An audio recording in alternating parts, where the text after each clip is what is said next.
En esto se nace otra pregunta. La iglesia no es del templo y no puede pedir diezmos. Es otro argumento. ¿Qué opinan al respecto? Bueno, los diezmos tienen que estar encaminados a la persona que nos alimente espiritualmente.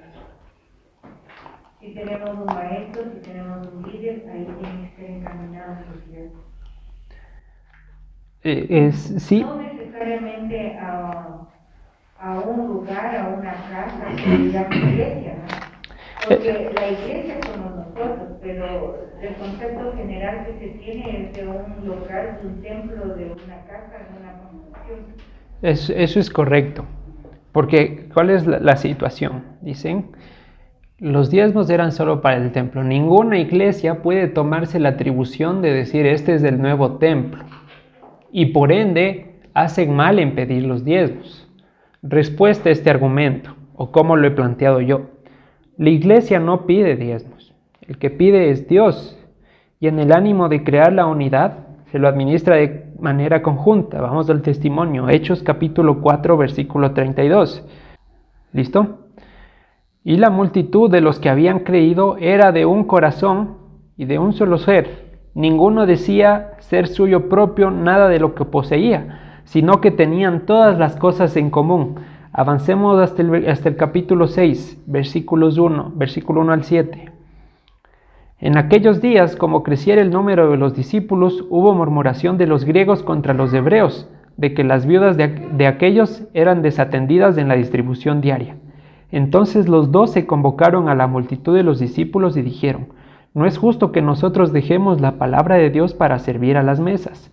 Busquen pues, hermanos, de entre todos ustedes a 7 varones de buen testimonio, llenos del poder de Dios y de sabiduría, a quienes encarguemos de este trabajo, y nosotros persistiremos en la oración y en el ministerio de la palabra. Agradó la propuesta a toda la multitud, y eligieron a Esteban, varón lleno de la fidelidad y del poder de Dios, a Felipe, Prócoro, Nicanor, Timón, Parmenas y Nicolás, prosélito de Antioquía, a los cuales presentaron ante los apóstoles, quienes orando les impusieron las manos, y crecía la palabra del Señor y el número de los discípulos se multiplicaba grandemente en Jerusalén. También muchos de los sacerdotes obedecían la fe. Entonces, como les decía, la iglesia no está pidiendo diezmos, es Dios el que los pide. ¿De dónde nace entonces el hecho de que se recojan en un lugar? A esto de administrarlos conjuntamente en pro de la unidad, a dejar de sentirnos como islas cada uno y todos movernos en un solo corazón, como dice, y en un solo ser, que nadie piense que lo mío es mío y los demás es de cada uno.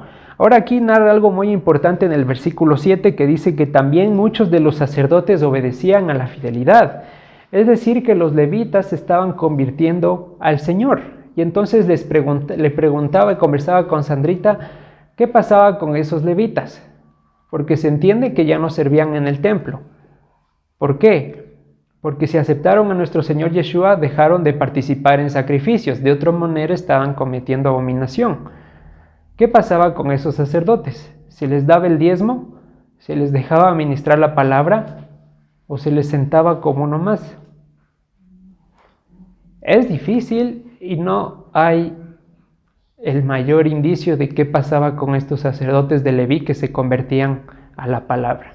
Y también conversábamos con Sandrita, los documentos o la historia cuando se destruyó el segundo templo para adelante es casi nula. No hay un documento que diga qué pasó con los levitas después, sino como 70, 80 años después se vuelven a pronunciar sobre el evento. Entonces es difícil saber lo que pasó en aquella época. ¿Qué hicieron con los diezmos después de que se destruyó el templo? No se sabe qué pasó hasta como unos 50, 60, 70 años después del hecho. Esto parece que se debe a una reprimenda política por parte de Roma para que nadie hable a favor o en contra de la destrucción del templo en Jerusalén. No hay registro. Y también las cartas, le decía Sandrita, ninguna se escribió después de la destrucción del templo. Por ende, ningún apóstol comentó si le pareció bien o mal que se haya destruido. Nadie se pronuncia. Si leemos las cartas, no hay un lamento o una queja o alguna felicidad respecto al templo después de haber sido destruido. Entonces eso nos genera un problema bastante grande. En cualquier caso, vemos que en Hechos 6 los griegos se estaban quejando porque las viudas de ellos eran desatendidas. Entonces aquí pueden decir, sí, pero aquí no estaban hablando del diezmo. Es verdad, pero el templo seguía en pie, y el hecho de que el templo siga en pie no significa que debía desatenderse, porque por ejemplo vemos en Hechos 2:46, dice que los apóstoles, después de recibir el poder del Señor, iban unánimes al templo. Igual los apóstoles, precisamente el apóstol Pablo, indica que se iba a orar al templo. Entonces, no por hacerse creyentes de Yeshua, dejaron de ir al templo, lo consideraron como un lugar del mal o sinagoga de Satanás o nada. Participaban en el templo, allí iban a predicar, allí iban a alabar. Entonces, el templo seguía funcionando, de modo que puedo casi decir con mucha seguridad que los diezmos seguían llegando al templo de parte de los apóstoles y de los santos. Para los levitas, porque el templo seguía funcionando. Y no solo que seguía funcionando, porque es mandamiento no desamparar al levita todos los días de tu vida, está escrito en la ley. Pero cuando se desapareció la iglesia, desaparecieron también los levitas. El templo... Cuando desapareció el templo, también desaparecieron los levitas. Eso digo, no se sabe qué hicieron los apóstoles después, porque ninguna de las cartas está escrita después de la destrucción del templo. Todo lo que se escribe es antes de la destrucción. Entonces, los apóstoles no hablan del diezmo porque al parecer es algo que estaba sobreentendido y no hacía falta indicar a nadie que diezmen para atender a los levitas. Y así se siguió manteniendo. Incluso el apóstol Pablo paga los votos de su purificación cuando se rapa la cabeza. No sé si se acuerdan, por allá en Hechos 22, para dar testimonio de que él no desobedece la ley. Dice que paga en el templo. Entonces, se estaba dando por sentado, por entendido. No es que, como el apóstol Pablo no dijo nada del diezmo, no hay que diezmar. Ya vamos a hablar en ese...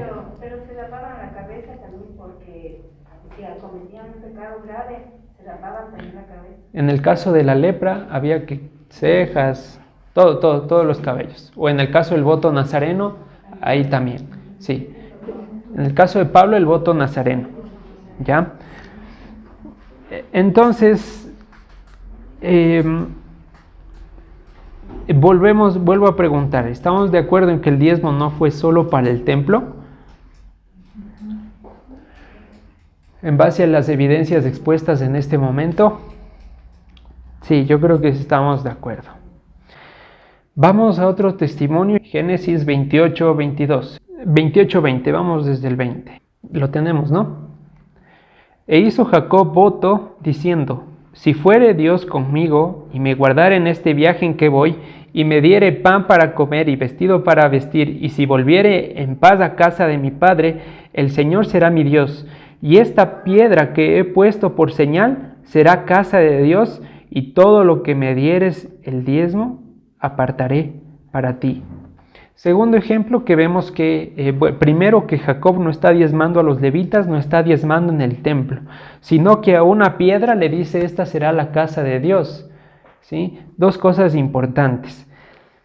Entonces vemos que tampoco Jacob está esperando que haya templo para diezmar, lo hace indistintamente de eso. Y segundo dice: todo lo que me dieres apartaré o daré el diezmo para ti. Vueltos del receso, vamos a proveer el argumento más contundente que podemos ver en la Escritura sobre que el diezmo no es exclusivo del templo y que eso no es ningún limitante. Vamos a ir a 2 de Crónicas 7:16. Este argumento es contundente, irrefutable. Bueno, hasta hoy, tal vez alguien lo refuta y gracias a Dios si pasa así, pero me parece ya lo último. El diezmo es solo para el templo, volvemos de ese punto y vamos a ver qué nos dice. 2 de Crónicas 7:16, todo el capítulo, no todo el capítulo 7, parte del capítulo 7 habla de la inauguración del templo de Salomón y toda la oración que él hace y la respuesta de Dios. En el versículo 16 le dice: porque ahora he elegido y santificado esta casa para que esté en ella mi nombre para siempre, y mis ojos y mi corazón estarán allí para siempre. Entonces, el templo de Jerusalén fue el lugar en el que el Señor puso a habitar su nombre. Y no solamente no se imaginen un letrero que diga aquí es del templo de Dios, no hable en ese sentido, sino que allí habitó la deidad. Por eso, cuando el Señor dice, no me volverán a ver hasta que digan bendito el que viene con o en el nombre del Señor, no está hablando solo que alguien venga diciendo vengo en el nombre de Yeshua. El nombre implica y agrupa los atributos de la deidad. No se refiere solo a letras, sino a todo el poder de Dios. Entonces, que el nombre de Dios habite en el templo significaba que ese iba a ser el lugar donde la humanidad iba a encontrarse con el poder de Dios. Punto 1. Ahora vamos a Deuteronomio 12:11. Y al lugar que el Señor su Dios escogiere para poner en él su nombre, allí llevarán todas las cosas que yo les mando, sus holocaustos, sus sacrificios, sus diezmos, las ofrendas elevadas de sus manos y todo lo escogido de los votos que hubieren prometido al Señor. Entonces, en base a este versículo y muchos otros, se dice que el diezmo era exclusivo del templo porque allí puso a habitar su nombre. ¿Cuál es el inconveniente de esto? Vamos a avanzar hasta Deuteronomio 16, por favor, versículos 2. Y sacrificarás la Pascua al Señor tu Dios de las ovejas y de las vacas. ¿En dónde? En el lugar que el Señor tu Dios escogiere para que habite allí su nombre. Saltamos al versículo 11. Y te alegrarás delante del Señor tu Dios, tú, tu hijo, tu hija, tu siervo, tu sierva, el levita que habitar en tus ciudades, el extranjero y el huérfano y la viuda que estuviera en medio de ti, en el lugar que el Señor tu Dios hubiera escogido para poner a habitar allí su nombre. Versículo 15. 7 días celebrarás fiesta solemne al Señor tu Dios en el lugar que Dios escogiere, porque habrá bendecido el Señor tu Dios todos tus frutos en toda la obra de tus manos, y estarás verdaderamente alegre. ¿A dónde quiero llegar? Que si decimos que el único lugar al que se podían llevar los diezmos era el templo, porque allí habitaba el nombre del Señor, no deberíamos hoy en día celebrar ni Pesaj, ni Shavuot, ni Sukkot, porque el nombre del Señor se quedó habitando en el templo. Entonces, si aplicamos ese criterio para el diezmo, automáticamente nos descalificamos y decimos que hicimos mal en celebrar las 3 fiestas, porque solo se debían celebrar en Jerusalén. ¿Sí o no? No, sí, pues, o sea, obviamente no. Obviamente no lo hacemos así. Obviamente cuando leemos estos versículos, ahí sí, todo el mundo dice, no, esto es en donde te toque. ¿Y en el diezmo? ¿Por qué? ¿Por qué? ¿Por qué se hace esa distinción? Nuevamente, solo cuando me conviene el nombre del Señor habita en mi iglesia, y cuando no, se quedó en el templo habitando. Claro que no puede ser así, imposible. Vamos a ir a 1 Corintios 3:16. ¿No saben que son templo de Dios y que el poder de Dios mora en ustedes? ¿Y que habita en el templo de Dios? Su nombre. Nosotros como templo de Dios ahora llevamos el nombre de Él. Pero esto no me invento. Vamos a ir a 2 Corintios 5:20. ¿Listo? Así que somos embajadores en nombre de Cristo, como si Dios rogase por medio de nosotros, le rogamos en nombre de Cristo, reconcíliense con Dios. ¿Qué está diciendo? Somos embajadores en el nombre. Es decir, que nosotros ahora es el lugar que Dios ha escogido para que habite el nombre. No quiere decir entonces que nos vamos a diezmar a nosotros mismos y que vamos a traer los diezmos al bolsillo. Que alguien diga entonces desde ahora yo no diezmo porque yo soy el templo del Señor y los diezmos tienen que estar en el templo. Y el templo ha sido mi bolsillo. No, eso lleva a la creencia que si 2 o más se ponen de acuerdo, allí estará el Señor. Y es por eso que los diezmos no son exclusivos del templo. Y en base a eso, en base a esa competencia que nos ha dado el Señor de ser embajadores suyos, el lugar para depositar el diezmo. ¿De acuerdo en ese punto? ¿Cómo? A ver, la condición de Deuteronomio 12:11 dice que vas a depositar los diezmos en el lugar en el que el Señor pusiera a habitar su nombre. Condición 1. El templo se destruyó. También dice que celebres las fiestas solo en el lugar en el que el Señor pusiera a habitar su nombre. ¿Dónde hemos celebrado las fiestas? En muchos lugares. Entonces, primero, que el lugar en el que el Señor pone a habitar su nombre no son 4 paredes. Eso lo dijo Salomón. Estas paredes no pueden contener toda la grandeza de tu majestad. Entonces, si eso lo vemos en las fiestas, ¿por qué el diezmo seguimos diciendo que solo se entregaba en el templo? ¿Porque me conviene? No. Entonces debería dejar de celebrar las fiestas también, porque ya no estoy en el templo. Y ese es el argumento irrefutable, muy contundente, de por qué el diezmo no es solo del templo. ¿De acuerdo? ¿Quedó bien? ¿Sí? Muy bien.